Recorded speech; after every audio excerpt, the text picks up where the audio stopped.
After being penalized by the RBI for violation of KYC norms or Know Your Customer norms, Axis Bank, ICICI Bank and HDFC Bank, which are the top 3 private banks of India, may now face fresh penalties from the Criminal Investigation Wing of the Income Tax Department. For more exclusive details on that, we are joined by Ashwin Mohan. Ashwin, at what stage is the taxman's probe poised at this point?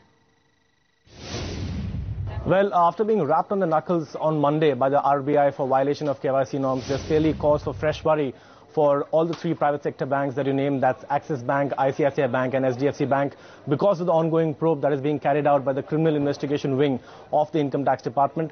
What I understand from top-level Finance Ministry sources is that all these 3 banks may face possible penalties if violations are detected during the probe under the Income Tax Act. At this stage, it would be very difficult to quantify the exact amount of penalties that are possible because the probe is still at a preliminary stage.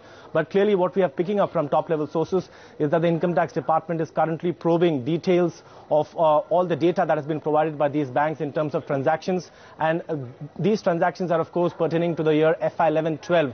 In fact, what I understand is that as part of the summons notices, all these 3 banks have submitted their detailed responses.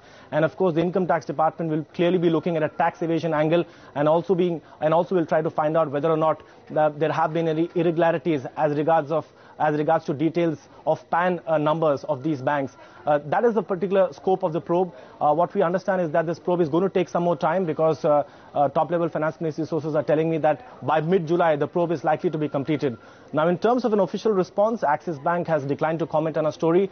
HDFC Bank spokesperson was not immediately available for a comment, and we are still awaiting to hear from ICICI Bank. But clearly, the outcome of this probe is extremely important because remember, the RBI order on Monday clearly said that they will rely on the outcome of the probes of other regulatory agencies. So clearly, the heat is on all these 3 banks. The multi-regulatory probe is definitely not going to augur well for them in the coming days.